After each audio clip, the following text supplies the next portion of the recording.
Welcome to Detonation Point. I'm your host, Matt O'Neill. I was with the U.S. Secret Service for 25 years and retired as the Deputy Special Agent in charge of the Cyber Operations part of the Criminal Investigative Division. In Detonation Point, I'm going inside the fight against cybercrime, hearing directly from defenders in government, infrastructure, and enterprise who are racing to stay ahead, because cybercrime isn't slowing down, and neither can we. Welcome to Detonation Point, presented by Elastio.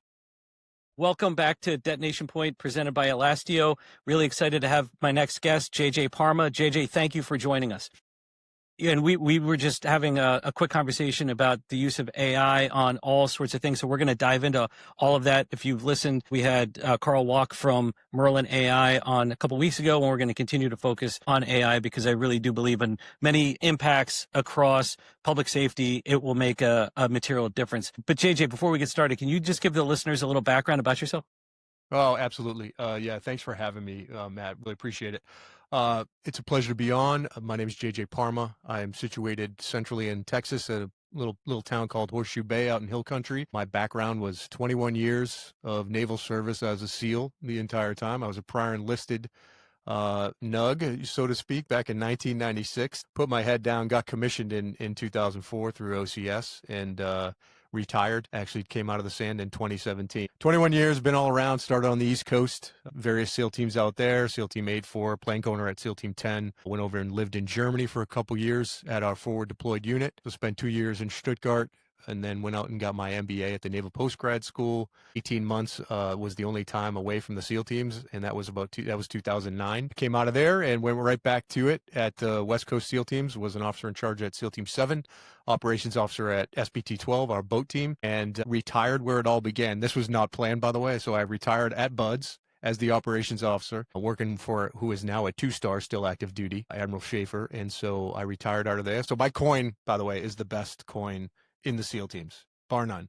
I just gave one to Bill McCraven a couple weeks ago, and the reason is it's kind of up here in the plaque behind. So where I start, I'm able to do it with commands in a circle because I started at BUDS as a candidate, and then I retired running the command, which was kind of awesome. Congratulations on an amazing career. The first question I have for you is: you have West Coast and East Coast, Virginia and Coronado. Do the people in Virginia feel like they're getting short shrift because they're living in Norfolk as opposed to living in Coronado? You couldn't have started off with a better question for a team guy that has done both. So there's a little history here. So if you'll appease me, I'll dig into it. So culturally, when I came in 96, now you got to remember the timing of my career. If you were a young single team guy and you were looking for combat, you couldn't have asked for a better time to come into the SEAL teams. And I say that because I'm pre 9/11, post 9/11, right? That breed is getting old. We were in the 20 years of combat that really caused a lot of issues to surface in the teams. Nonetheless, there was always a cultural difference. So when you go to BUDS, you graduate training, you get a wish list. I picked East Coast. I was from the East Coast. It just made sense. I wanted to go down there. SEAL Team 6 is obviously there, like the lore and the legend. One of my heroes, in my decision-making process up to the SEAL teams was Dick Marcinko. I don't know if you remember him. He was the father of SEAL Team 6, gets a lot of credit. I actually met him in person, got a bear hug from him at one of the reunions in Virginia, which was kind of cool. And he passed away a few years ago. It's a legend of the game. The lore just brought me back to East Coast, to the attitude, the culture. And you get out there. Back then, if you were enlisted, you bought a house or you wanted to homestead, guys did not cross over. And once you were stuck on a coast, they were very resistant to heading over to the other side. And we always looked at the West Coast when I was on the East Coast. I'm going to get a lot of flack for this, but they were always the Hollywood SEALs, right? So they were in the movies, Eddie Chalker and all the famous MASH chiefs, they'd show up in the movies and be running and gunning. So we didn't have access to that. So they had a different platform. And so that's the belief that I had for a long time. 9/11 changed everything. We were regionalized pre 9/11, right? So SEAL Team 4, typical for owning southern regions, South America, all the Central American countries, dealing with narco terrorism, doing all those types of missions. The SEAL Team 8 was a strike platoon when I came in. So that basically meant we deployed to a carrier. We were under the thumb of the COMCAR group commander, right? So the admiral that ran the battle group for deployed carriers, destroyers, the ships, the subs. And then there was SEAL Team 2, who was known as the European tour. So they would go to Europe and do all the skiing and the joint exercises with great countries like Norway and Sweden, and they had all the fun. So they had every team had its own little designation and that they were known for. So people would gun for it. I picked SEAL Team 8 as my first team. I got it on my wish list. It's really needs of the Navy. So if those billets weren't available, it's just a wish list. And so if they needed you somewhere else, that's where you'd go. I spent 8.5 years enlisted. I had a plan when I came in, but the first thing that goes to hell in a handbasket is your plan. I didn't give the whole history of my background, but I grew up in Brockton, Massachusetts, City of Champions. I was raised by a single mom. At one point in my life, I got really good at hockey. I was on ice skates at the age of 3. And so I took to hockey really fast. Long story short, I actually ended up at Ohio State. I played hockey for 22 years. And then I got to Ohio State and realized that these guys are just the class above. And so that was the end of my skating career. But I ended up graduating not far from where you had your job at ESPN at Sacred Heart University in Fairfield, Connecticut. When I graduated, I enlisted into the Navy. Yeah, that's how the story happened. So I went in with my bachelor's degree, and back then, super rare in a platoon of 16 guys, SEALs, to have anybody with a degree that was not an officer. So there was 2 or 3 of us in a platoon of 16. Today, that percentage is a lot higher, probably more than half of a SEAL platoon. The guys are enlisted with a degree. Anyway, so I had a plan to go 5 years, a couple deployments, and put in my package. Well, 1996 is when I went through boot camp. 97, I went through BUDS, class 214. I was one of 16 original guys to graduate a class of 150. And then I ended up on the East Coast, 1997, 98. So everybody forgets about Bosnia-Herzegovina, right? That little conflict under the Clinton administration where we started dropping bombs in Kosovo. 9/11 kind of overshadowed that, but that was my first deployment. So my first deployment technically was a combat deployment. We were laser designating targets, doing all kinds of stuff over there in Bosnia, launching from Brindisi, Italy. And so as a young team guy going in, you couldn't ask for a better time. And then 9/11 hit. And so that kind of prolonged my time in the teams. It was immediate deployments. Everybody remembers where they were in 9/11. I was at a kill house in Virginia at Fort Pickett. Yeah. And so we drove back and we deployed right to Afghanistan. I would work for General Mattis. So General Mattis and I had a relationship for a little while. I love the guy, my favorite Marine. He was everything that you see on TV and then some. But then I got busy. And so I finally decided to get a commission after a tour back in Bosnia. That's a whole nother story. And then Afghanistan in 2001. And then Iraq hits in 2003. I mean, you can't make this up. In between Iraq and Afghanistan is when I got commissions. So that was 8.5 years and over 4 deployments already under my belt. So you can imagine what it was like for me to go to OCS under the Marine Corps. So 13 more weeks of boot camp after 8.5 years of combat. It's pretty funny. That's a story in and of itself. But yeah, so I ended up as an officer. And now, so to get to your point, this is the long winding road to your question about the cultures and what I was talking about earlier. Typically back then when you were an officer, if you were enlisted and transferred over to the officer community under the SEAL umbrella, which I did, went from a code 5326 to an 1130. The detailer at the time, who happened to be a civilian female, said that the rule was, we don't want you back with the boys when you're enlisted. We want you to go cross coast. That was typically the rule, and they stuck to that for the most part. I sneaked under the radar a little bit, sent her some roses, and said, hey, I want to go back to SEAL Team 10. She goes, yeah, nice try. But I do have an opening at SEAL Team 4, which kept me on the East Coast. So very rare. And so I went back, and that's how I ended up at SEAL Team 4 as an AOIC, working for just an awesome bunch of guys. So I was able to stay there, but eventually the time ran out. When I went over to Germany, came back, got my MBA, it was time to go to the West Coast, which thankful for 100%. West Coast, different culture. By the time I got there, the rotations of being regionalized to a certain part of the world were gone. So after 9/11, that got erased, right? We were short bodies. SEALs became the thing. Assaulters became the thing. Green Berets, we need you here, we need you there. And so the regionalization got shattered. They did a thing called Force 21 and changed the whole plan. And now the West Coast was deploying on rotation and East Coast was deploying on rotations to basically 2 combat zones full time from 2001 to now. So anyway, the culture is different. The headquarters is out there. You're by the flagpole. Warcom is out there, the head of all naval special warfare. The culture to me, I expected on the East Coast. You've been to Virginia Beach. I'm sure you're very familiar with it. It's a very small circle, right? Very centralized circle. After work, the guys stayed together. They went out together. Wives, girlfriends, husbands, everybody stuck together. You'd see them after work. It was very close knit. I felt the opposite on the West Coast. I showed up and go, hey guys, where you guys going at? San Diego is so large. So 3 million people inside the county. Yeah. When that whistle blew at 3:34, boom, they were gone. Nobody could afford to live on the Golden Island of Coronado, especially on a SEAL salary. They would go 45 minutes away. They would buy houses out in East Valley, some people up north, and just crazy places. And so the quality of life is a lot different out in San Diego. The cultural rumor is true to some extent. You're getting the same operator. The guys are just as badass. Love them all. You brought up a really interesting point about leadership. You couldn't go back to where you were enlisted as an officer. Well, how do you feel about that? Because I know, like in my former agency and others, it is a struggle when you go from being one of the guys to being the boss. Did you think that that made sense? And did you see where maybe in today's era, it's a little different than it would have been, 25, 30 years ago? I think on paper, it is a good rule. I really do. The theory behind it made all the sense in the world. The attitudes are different. In fact, here's an example. I showed up at SEAL Team 4, literally came back from a combat zone, 13 weeks of boot camp with Marines down in Pensacola, right to SEAL Team 4 in the middle of a workup. Easy for me to plug and play because I was enlisted, but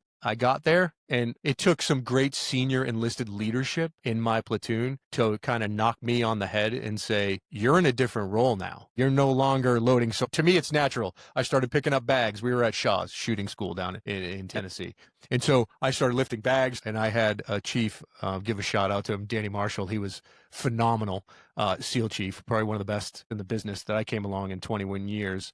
And so Danny said, hey, sir, right? He didn't say, hey, JJ. He's, sir, put the bag down, get out of the way, let the boys do the work. And kind of a wink, wink. But little things like that takes a long time for you to get out of your system. When you separate to the rule, you're more able to acclimate to an officer role, which I still ignored it from time to time. I was a natural sled dog at some point. Born and raised in the SEAL teams, basically.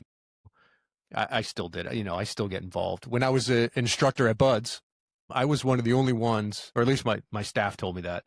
I was die phase for a little while before I took over as operations officer at the command. So die phase OIC, officer in charge out there for the second phase there in Buds. I couldn't stand being out of the water, right? So these guys are training. It's all the surf hits that you see on YouTube and the oxygen and the diving. And I got certified as a high-risk instructor just because I wanted to be. That went a long way, right? So this is the Mustang part of leadership. And it was natural for me, and it was genuine. And I wanted to be in the water and testing, and I let them guys teach me, and I'd watch them. And I had a great staff at second phase. So there's a point. The SEAL teams are a little different, right, than most organizations. But I say that. But if leadership could get on board with some of these practices about where there's no rank in Buds. Take your rank off. Officers go through the same training program as the enlisted. That's very uncommon, even in the military. That breeds for a better leader when you've gone through, the ranks, you can lead on the other side.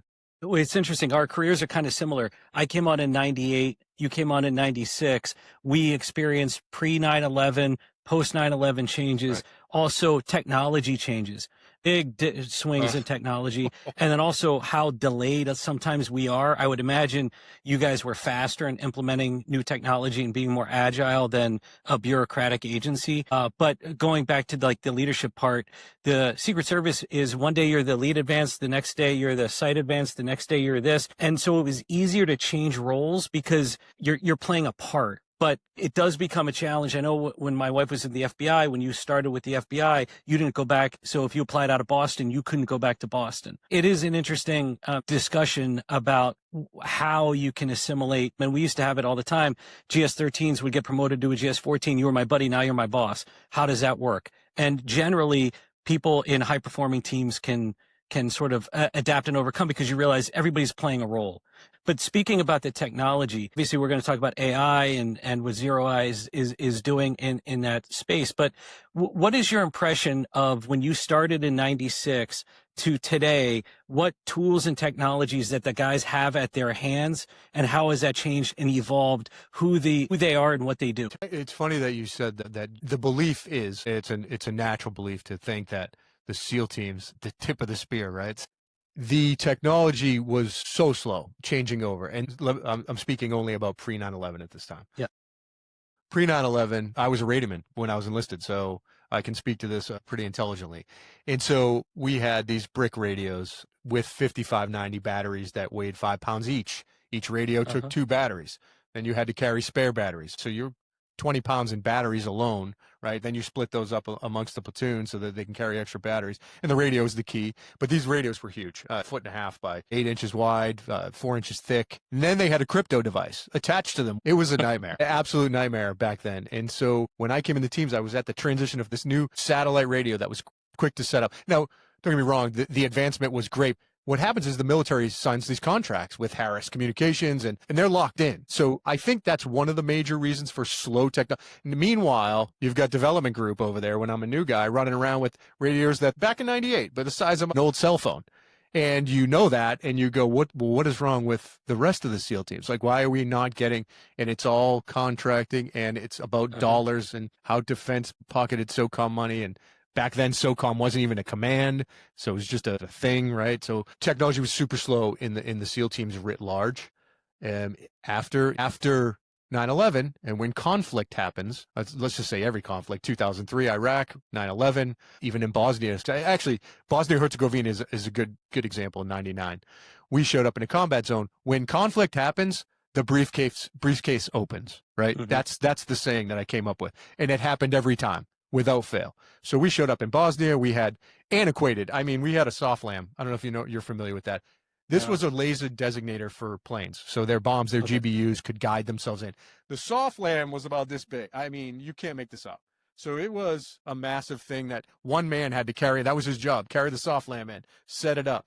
Very accurate, but very bulky. We didn't have any other overt lasers. They were hard to come by. We had them on our weapons, which was great, but there was nothing. So an agency guy shows up, and he comes in with his leather vest and a briefcase, and we're in Italy, opens a briefcase, and he pulls out two lasers, yellow, red, green, overt lasers for urban warfare. And they're this big, and they're powerful. And where have these things been, right? So technology has always been there. We've just been slow to get it. 9/11, same thing. It's no longer, we got to wait for this, this company to ship. All contracts off the table, go off the shelf, and we got sent to stores. The best gear ever is at the beginning of a conflict. That's when all the dollars come in, and these dollars just show up out of nowhere. Same thing in Iraq. So you're able to gain technology through conflict. You're able to gain those access to the technologies. I couldn't even tell you how long the PSC-5, before we got rid of a crypto device that had to be attached to a radio, was transitioned over. That thing had been available for years. We didn't see it till 1999. And then the speed at which technology changed, however, is even more dramatic, because we went from a radio now without a crypto device, pretty much the same size as the old radios, but now we didn't need all the batteries and all the excess stuff. And it went from that in 4 years to this, to an embedder, to a satellite antenna that's about that big. So it was phenomenal, the changes we saw. Now today, if you go talk to this team, they have things that I've never even seen. You bring up dollars and all that. 2 months ago, there was the big AUSA conference in D.C. And those who are not familiar, it's the big Army's conference. And I was going to lunch right across the street from it, the Washington Convention Center. And I could not find a parking spot anywhere within a mile of the place. And I remember walking into lunch saying to somebody, somewhat sarcastically, this is why this country will always be in conflict, because all of these people are making so much money off of it. I've never seen this number of people. It was by the tens of thousands of people are there selling their wares to the military. Anyway, so it really resonated with me when you were talking dollars, because I saw it firsthand. I couldn't find a parking spot. I had to park on the other side of the White House and walk 15 blocks just to get near the place. It just speaks to military industrial complex that is the military industrial complex is real. It is real, sure and is. it is big business. Yeah, no question about it. It's also funny that you said that you were surprised that I thought maybe you guys were more advanced. People used to think that about us with the Secret Service. I remember having those brick radios too, and they were massive, and we would have the Nextels, and it would just take so long to deploy anything because of budgets and because I got a base +4 contract and I can't get out of it until something happens. And then all of a sudden, everything changes overnight, which is part of the problem in the bureaucracy that is government. But also, unfortunately, bad things happen that requires innovation and change. Looking now from all of that innovation and change that we have seen, are there some areas where you think that there is some applicability back into the commercial space to help protect civilians and just the general public from bad events? people say, oh, well, NASA invented, this and that, and then some stuff comes with GPS. What are you seeing from your time at the front lines in the military that now has become more commonplace to us as the general public in protecting us, or even just in daily life? Well, the most obvious answer is drones, right? I remember the Reaper, like this massive thing that took off like a plane, huge on station. Now look at today. So when you see a drone, I knew I should have started my own company, but I missed that window.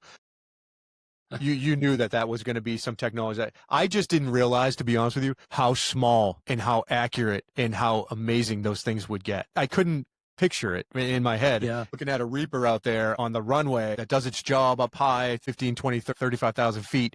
And then now you've got these ones that can go in the front door. You can't even see them, and they can cause havoc. So drones was a big one. Radio technology was also another one. They field tested everything in the military. I don't know if you remember, you must have had this in the Secret Service, the old satellite phones where you needed to go secure. Not to mention the technology. Somebody hacking into a satellite phone in 2002 was probably highly unlikely if it wasn't NSA, right? Right. Who else? Maybe the Israelis, I don't know, highly unlikely to do that. But yet we needed a secure sleeve, right, to go on these satellite phones. A great example, and it's a sad one, but is Mike Murphy during the Lone Survivor, right? So out there with a satellite phone trying to call back to a tactical operations center where you need line of sight. That was 2005. Fast forward to the iPhone, which is a few years later. Now you don't need anything. You're in Baghdad or Basra or some remote village in Afghanistan, and you can text and receive calls and send things out on it instantly. So the technology, it's all based off of all these moves, right? The drones by far is the one technology that I was able to see from fruition to what it is today, and it blows my mind. The phones, we had I remember being on Vice President Cheney's detail, and we went to Iraq in 2007, and it was the worst piece of technology. I couldn't understand what the person was saying. And we used to have those stew phones in our offices. And you might as well have just, guessed what the person, you couldn't understand anything that they were saying. And I always thought, I'm sure that the guys in the military can hear much better and understand this piece of junk. But I would imagine you guys probably had the same problem, even just understanding what the person on the other side of the phone was saying. Oh, there's a delay, right? Satellite phones had a huge delay. So a lot of latency in there. The words wouldn't come through. You'd talk over each other. And imagine that in a crisis situation. Imagine you had to pick up and that was your only source. There's just no way. You'll be lucky to get 3 words across that are intelligible enough to understand. We had all those pains, every one of them. And then they came out with the Vandenberg. Do you remember this? So you're overseas, and somebody's great idea was let's do video conferencing. So we had to wear the cami top, short shorts, and in a wooden bungalow right in the middle of Iraq. Or you should just see the guy. When I was an officer and we had to do this, they came out with this system you could plug into SIPRNet, right, the secret net, and it would be secure, and there was latency. You're obviously in a combat zone, but we're talking about 2005. I went back to Iraq in 2011. And so it's the greatest thing. So it's like now you can FaceTime secure on a screen this big. But yeah, I remember that. And video teleconference, that was the worst thing to come to the combat. The guys were like, when somebody had to be on that thing, man, it was like pulling teeth. I was like, hey, Chief, we need you on the video conference with the Admiral. It was like a fight broke out at the thing.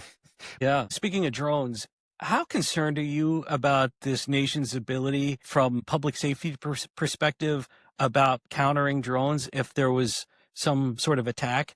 Because that's something that concerns me, because I recognize we're slow, and you see overseas what's happening not only in the battlefield, but the ability of actors to use drones in a prolific way. And then I see our local first responders, and they're not equipped right now to handle that.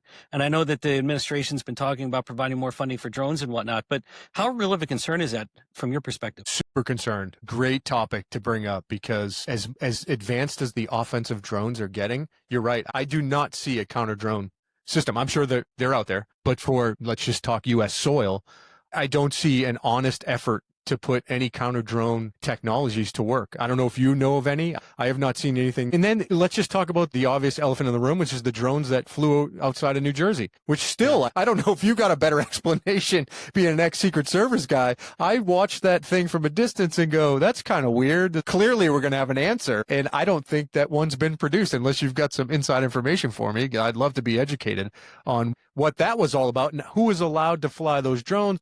Why did the government act like they had no part in it or could even answer in any way? Even the spy balloon that flew over the northern states that not too long ago, which everybody forgot. Yeah, we could shoot it down with F-16s, not a problem. Why didn't we quickly? I don't know. What other counter surveillance do we have other than launching Alert 5 fighters off of the tarmac to go get these things? And so drones, forget it. They strike so fast. They're so quick. We can talk about a technology that one of a SEAL Mass Chief friend of mine here in Austin has got going. We're trying to work together in the AI space, but it's wild what these drones can do. Like I said, I'm open to hearing about counter drone protection because I haven't seen any, because they come so fast. You either have it on scene and ready to go, or you don't. The Ukrainians are using them. The Russians are using them. Iranians apparently have drones that have rockets on them. So this isn't hard technology. It's catching up with every country in the world. And I don't know how we're going to counter a mass swarm event. Some of it goes to some of the delay in budget and whatnot. There is technology. So Fordham Technologies has a really good counter UAS program called Drone Defender. And there are companies out there that have that, but you're talking about budget. When am I going to get this? Am I going to get it one big beautiful Bill Act money? Am I going to get FY27? The government continues to do these CRs, so no more funding is coming in. And I was talking to a good friend of mine at a major organization that is responsible for counter UAS at the national level, and they're like, "Yeah, well, we hope for $10 million in FY27." I'm like, "That's a little late." Yeah. This is kind of important. And also, to your point, you have to have them pre-positioned. Also, part of the problem is the regulatory constraints on who can operate them, right? And FAA space. Yeah, all of that. It's a really complicated matter, and I'm really concerned that we do not have a handle of it from a national perspective. Sure was. So it essentially will. I don't want to give up too much of what they do, but basically it'll go up and it'll kinetically take down the other drone and bring it back to where you are. So that is one of the things that it is able to do. It will actually go out and grab it and take it So, but thinking like protective sites. But then the question is a swarm. What is on it? If you're thinking about lightweight drones that are coming out of Mexico into the United States with fentanyl and things like that, what do you want to do with that payload? Because that's very dangerous if something happens and all of a sudden that drops over a urban area. And there's unfortunately a lot smarter people than me are on problem. But when I look at it, it all comes down to something that my dad said a long time ago when I first came on the Secret Service. He said, the answer to all of your questions is always going to be money. And so if you're asking, why don't we have something? It's because of money. In 2017, I started the Secret Service's Global Operations Center with a couple people, and we were looking at the problem set of 2017. Well, then we started realizing we need to get much more educated on cryptocurrency and tracing. That's expensive. You're putting that into budget. Now it's 2019, and we finally start to get some of the tools and technologies that we need. But the bad actor had at least a year and a half on us, because it probably took us a year to realize how they've migrated to using digital assets to move money around the world. But it just speaks to the challenges that we, the good guys, have about identifying. And there was no briefcases that to say, hey, listen, go get it. It was more, we got to work it into a 5-year budget plan. And, hopefully you'll get the money. And then it was, well, frustrating thing is like the agency, when they're testifying on the Hill, and I'm sure it's the same thing with the military, they're told what they can say and what they can't say. So if a senator says, hey, do you need more money? The answer is no, even though the answer is yes, but they don't want OPM and they don't want the department to get mad at them. And then it's just like, this is all performance art. So it just speaks to the challenges. Like I was on calls earlier today with 2 federal law enforcement agencies about AI. They're still even having discussions about how to bring on AI technologies. It's like, this discussion should have been 2 or 3 years ago. Like, we really need to modernize as fast as our adversaries do, because they're not constrained by budgets and they're not constrained by regulatory problems or bureaucracy. And so when you look at financial crime, they're just beating the shit out of us globally. And it's because we're still sticking around as to whether or not we think AI and what type of AI is I'm not saying it's the panacea and all the answers. It's just representative challenge of we're always lagging behind. So where I've seen that be less is in private sector, where it's extinction level events could happen to an organization if something bad happens. And so therefore, there's no extinction level event that's going to happen inside the DOJ, aside from like a coup. Life will go on. But if you're in private industry, really bad shit could happen that could end your company quickly. And so they're much more quicker to adapt, especially to new technologies and AI. And one of the things that I thought was interesting was some of the challenges that are happening right now in a hyperpolarization of our society right now. And that is more and more crazy people doing crazy stuff all the time, and how organizations can protect themselves from it. Think about the guy that walked in with the rifle in New York to go to the NFL because of CTE. You know, like finding that device, that weapon outside could have saved lives. Can 100%. you talk a little bit about, from where your perspective, what you see and some of the things that companies and organizations are doing in order to try to protect their people and their facilities from some of these crazy people that are doing crazy stuff? Yeah, so New York's a great bridge into that. The New York incident was a great exposure for the company I work for now, which is Zero Eyes, which was started by 4 Navy SEALs, 4 colleagues of mine back in 2019.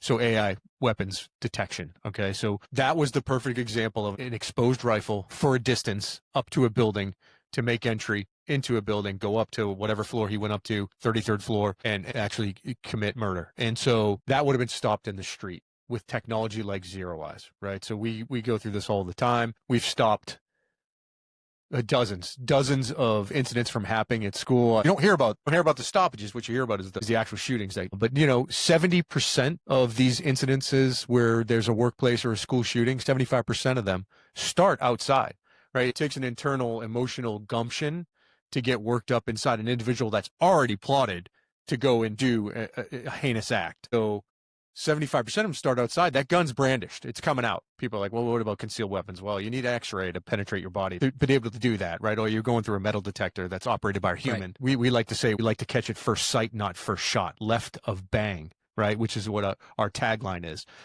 AI is going to dramatically help that. And so getting the word out now, it's been difficult. Again, always comes down to budgets, right? I go and pitch Zero Eyes around the state of Texas, and there hasn't been a single demonstration or presentation that I've given where somebody said, well, that's crap. We don't want it. Everybody goes, that's the greatest thing I've ever seen.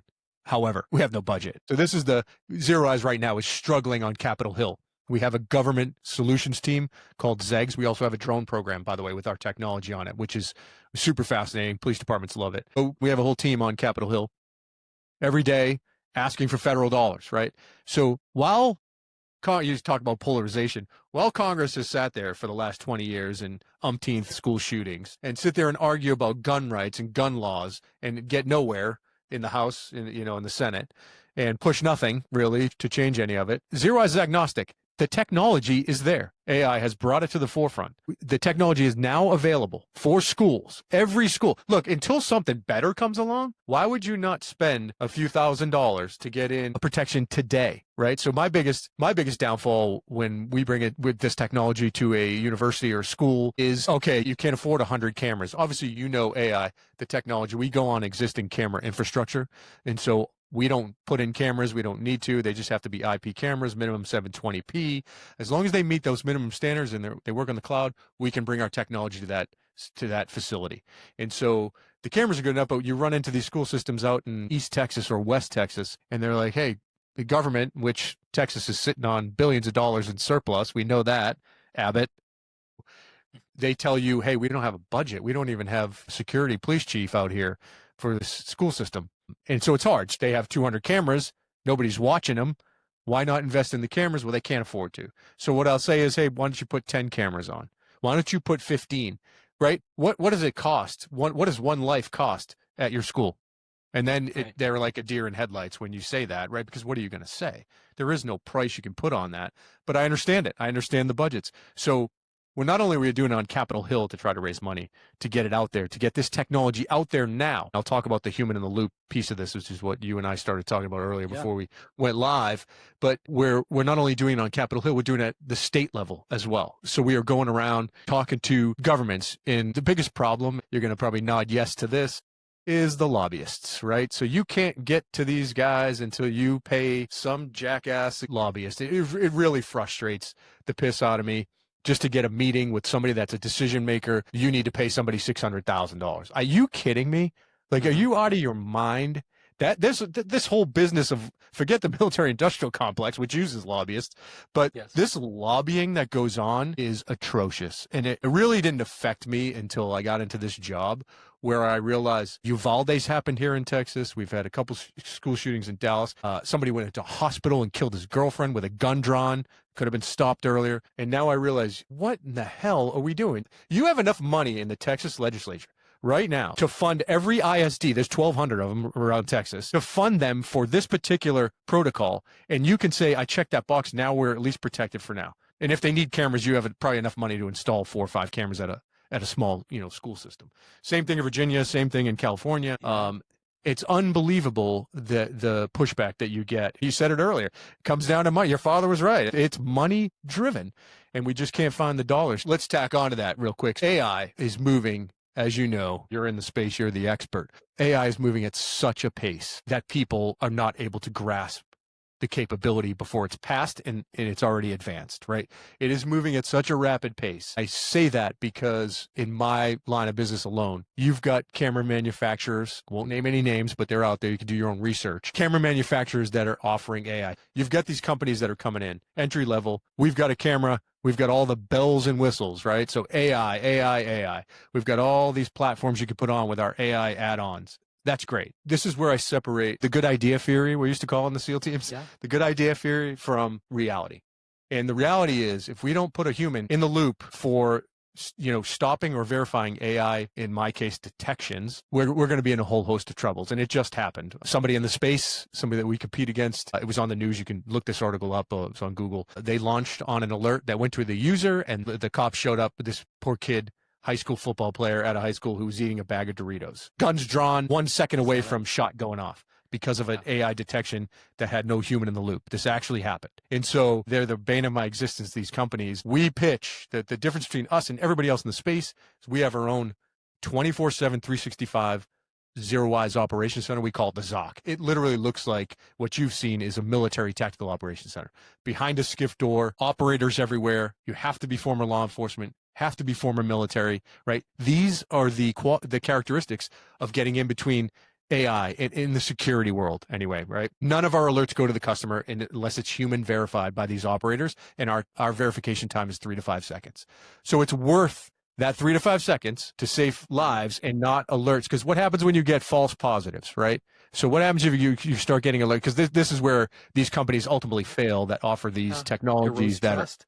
Right. It erodes trust in the entire space, right? So we suffer the consequence. If a school system gets 85 false positives, what happens? So it's the Nest camera, right? Do you have Nest at home? I have Nest, right? Yes.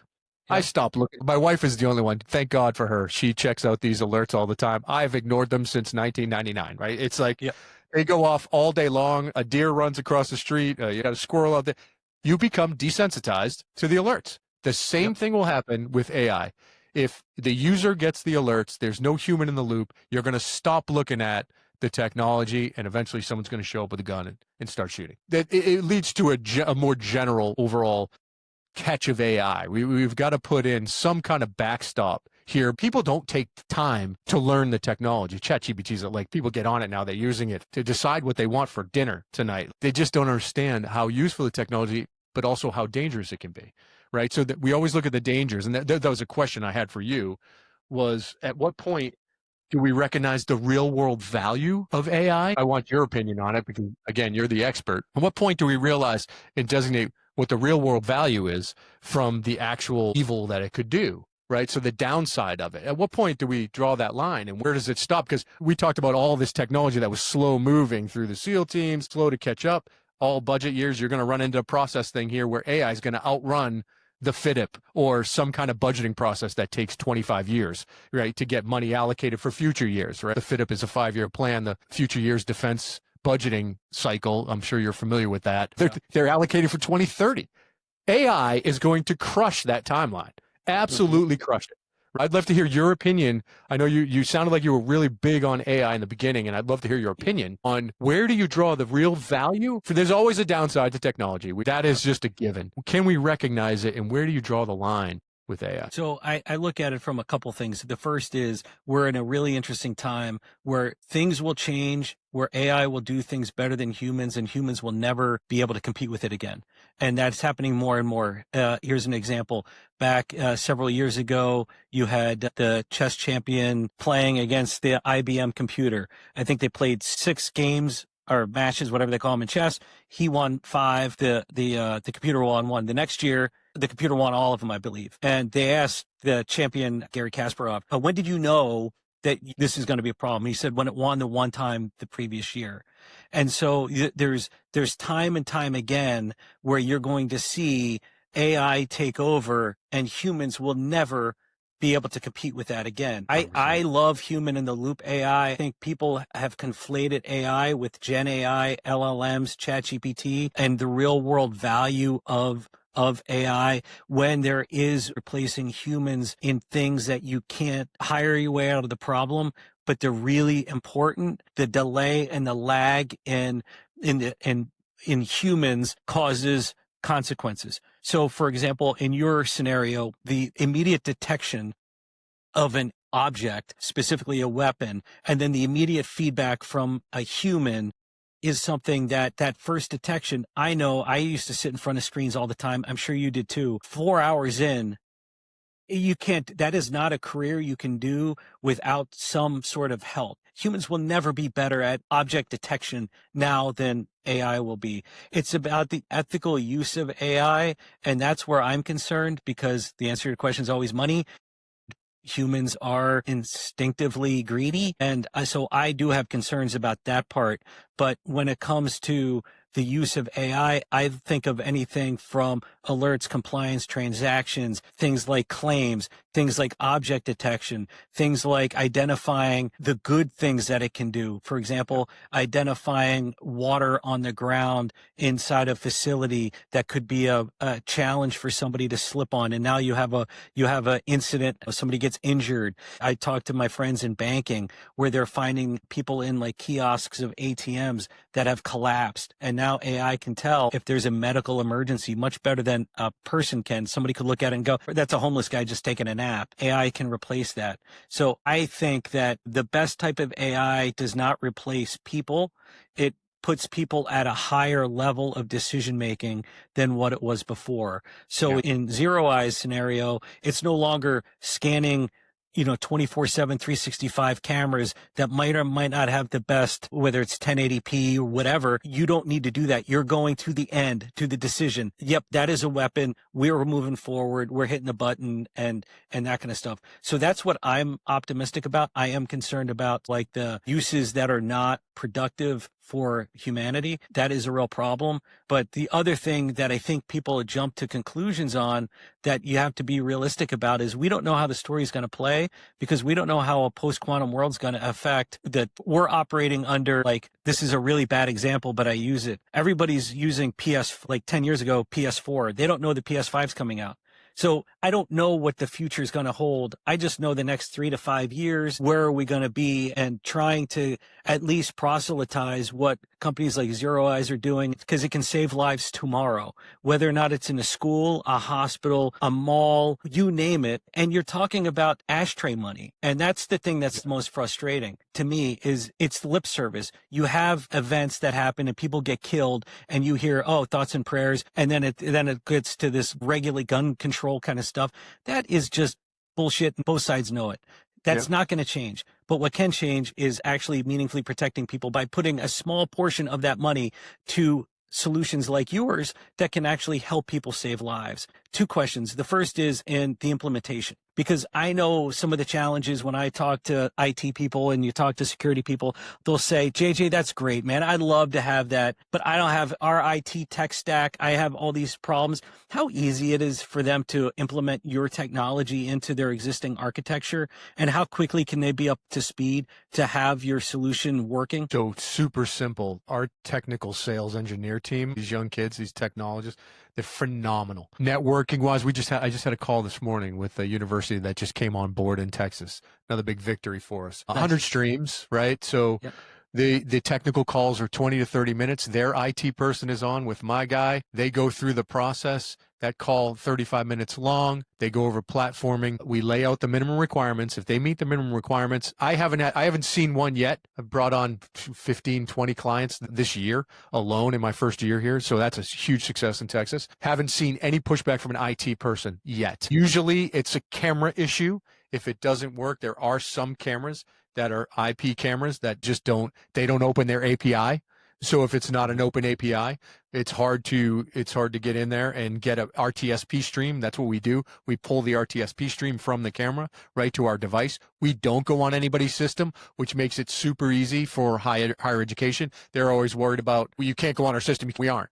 We don't put any software on your system. In fact, we don't even have access to your live camera feed. All we get are the AI detection photos. So we're semi-FERPA compliant. Yeah, this is an amazing thing in Texas. Texas does not like facial recognition data. So all these bells and whistles that people are bringing, at least in the state of Texas, they don't like it, right? And I don't blame them. We don't need facial recognition data. We just capture that detection photo off an RTSP stream. That photo goes to our ZOC, and that's how they're able to analyze it. It takes 5 frames before, 5 frames after. The architecture is relatively simple. We just drop a 2U type server on their rack, and they can do it. They can install it. A savvy IT person, which most of them are, IT's their world, right? But they can install it themselves. We often ship the device to them, walk them through it online. It's amazing what you can do. And they can be up and running from the day they decide to go, give a purchase order to ZeroEyes in 30 to 45 days. We can do it in as little as 2 weeks. It's all about information, IT sharing data, IP addresses, getting iDRACs right, and VPNs. That's all done on the call. After that, they're up and running. It's super fast to put in there. Any concerns about the huge proliferation of Chinese cameras throughout this country? Big one. Yeah. That's always going to be a problem. And again, that's the camera manufacturer. We look at that. Pretty secure. Here's the other thing. The DHS Safety Act, so the Department of Homeland Security, they do provide the DHS Safety. We achieved that last year. So it takes 6 years to get. The founders had the wherewithal to put that in early on. Smart move. You can't get into a Major League Baseball, NHL, NFL stadium without DHS. They won't even talk to you. And so there's different levels. We've got the blue level now, so we're good to go. We're one of the only ones in the space. There are a couple competitors that have it, but mandatory because that requires the highest data protection when you're traveling information over a cloud, right? SOC 2, ISO 2700, all that stuff. And so I think that's something else that people, they're just not educated. I had no idea what a DHS Safety Act was before I got to ZeroEyes. Now I realize how important it actually is. This is the thing about AI. These people with all these bells and whistles that put it on camera, and they really don't care about. They're not required to have the DHS Safety Act. Right. They're not required to have any liability protection. They just offer it to customer sees that, well, the greatest thing since sliced bread, but not educated about DHS Safety Act or what kind of designation. They can come up, stress test the AI. They could come into our headquarters, make sure that the data protocols are saying what they do. There's actually even a test of the actual detections that we can bounce off and get DHS certified. So there's all kinds of stuff out there. My point is AI moving so fast, there's no time for education. You get this fancy thing in front of you. The good idea fairy shows up and you're off and running and you make a purchase. And guess what? When a school realizes 2 weeks later or a month later that the product they bought is subpar to what was out there because they don't do the due diligence, you're stuck in a contract for 3 years, 5 years, whatever it is.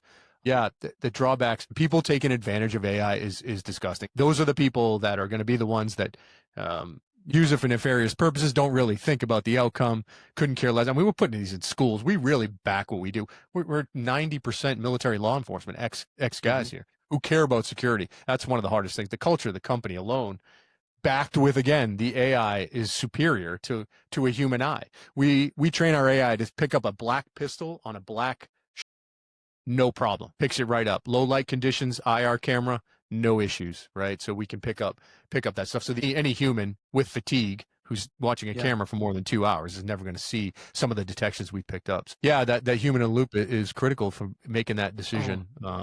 Absolutely. It needs to be like a requirement. And until you mentioned DHS safety, I had no idea about that either. And those are the questions that savvy purchasers should be asking. There's also a concern that I have when I'm talking to people who are in the market for purchasing new technology, they get paralyzed by analysis. I got to talk to all these companies, and by the time you do your evaluation, and I'm not saying that you shouldn't do some evaluation, but you got to move, because every day, especially if you don't have technology like Zero Eyes in your schools or in your facilities, people are more vulnerable. So do your due diligence, but do it with some haste and not sitting around and, waiting. I've talked to some that it's just months that go by, and I'm not even selling anything. So it must be very frustrating for you guys, but also that's something that needs to change, I think.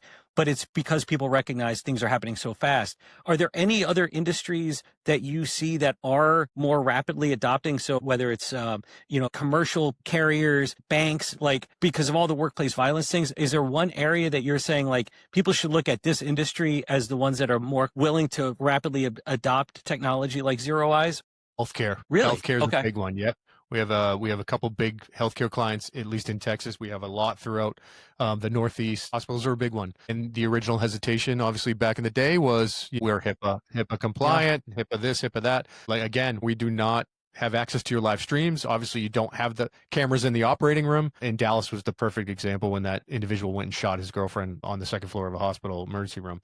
So healthcare is a big one. Commercial real estate, buildings where protests happen. Those have been a big market. Multifamily housing units. Banks have also come on big time lately, right? For obvious reasons. They were a little bit slower, but now they're starting to grow. We're starting to pick up banks. And so I think that the need is there. You're talking about small deployment. You have your bank branch with 10 cameras, maybe a couple inside, couple outside, getting them protected.